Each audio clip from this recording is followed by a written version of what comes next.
రాజకీయాల్లో ఎప్పుడు ఏం జరుగుతుందో చెప్పలేం. అందులోనూ ఏ నాయకుడు ఎప్పుడు ఎప్పటి వరకు ఏ పార్టీలో ఉంటారో అస్సలు ఊహించలేం. అలాంటి ఓ సందర్భంలో పార్టీ జంపింగ్ ఆలోచనలకు ఆ నేతలు బ్రేక్ వేశారట. ఎన్నికల ముందు పార్టీలు మారే నేతలు తెలంగాణలో ఎన్నికలు ముగిసినప్పటికీ కంటిన్యూ చేయాలనుకుంటున్నారు. కానీ ఇంతలో ఆ నిర్ణయానికి స్మాల్ బ్రేక్ చెప్పారట. ఎందుకు? What this? రాజకీయాల్లో ఎప్పుడేం జరుగుతుందో చెప్పలేం. అందులోనూ ఏ నాయకుడు ఎప్పుడు ఎప్పటి వరకు ఏ పార్టీలో ఉంటారో అస్సలు ఊహించలేం. ముఖ్యంగా తెలంగాణలో ఎన్నికలు ముగిసిన తర్వాత అయితే పార్టీల తీరు, నేతల వైఖరి మరింత విచిత్రంగా మారిందట. గెలుస్తామన్న ధీమాలో ఉన్న నేతలు ఘోర ఓటమి చవిచూడగా ఓడిపోతారనుకున్న అభ్యర్థులు పట్టు నిలుపుకున్నారు.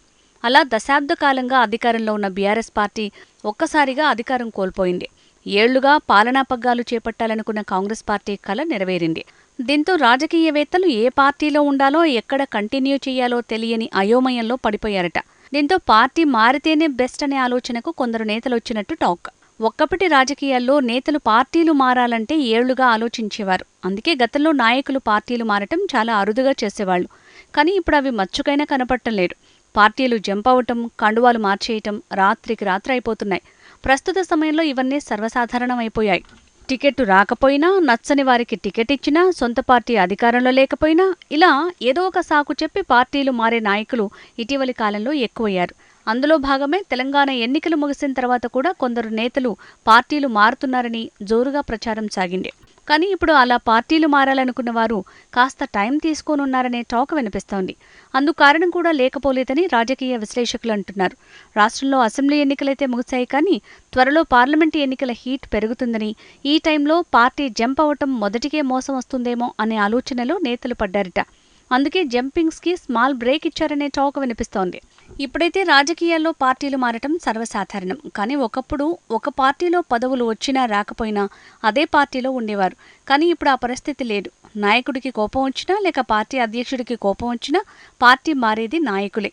అయితే రాష్ట్రంలో మాత్రం రీసెంట్గా ఎమ్మెల్యే ఎన్నికలు జరిగాయి. అందులో 65 సీట్లు కాంగ్రెస్ గెలిచింది. కాంగ్రెస్ ప్రభుత్వం అధికారంలోకి వచ్చింది. ఇక బీఆర్ఎస్కు 39 సీట్లు, బీజేపీకి 8 సీట్లు, ఎంఐఎంకు 7 సీట్లు వచ్చాయి. అయితే రాష్ట్ర వ్యాప్తంగా పార్టీ ఫిరాయింపుల చర్చ నడుస్తోంది.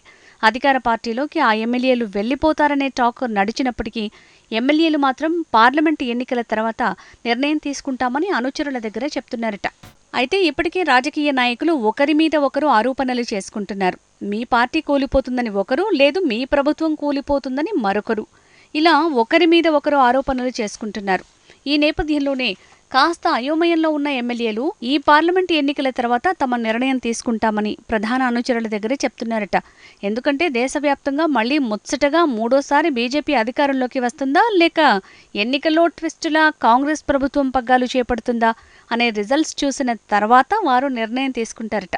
మొత్తానికి పార్లమెంటు ఎన్నికలు ముగిసే నాటికి కాంగ్రెస్ ఎమ్మెల్యేలు బీజేపీకి వెళ్తారా, లేక బీఆర్ఎస్ ఎమ్మెల్యేలు బీజేపీలోకి వెళ్తారా, లేక కాంగ్రెస్లోకి వెళ్తారా? ఇలా ఎవరు ఏ పార్టీలోకి వెళ్తారు అనేది మాత్రం ప్రస్తుతానికి సస్పెన్స్గా ఉంది.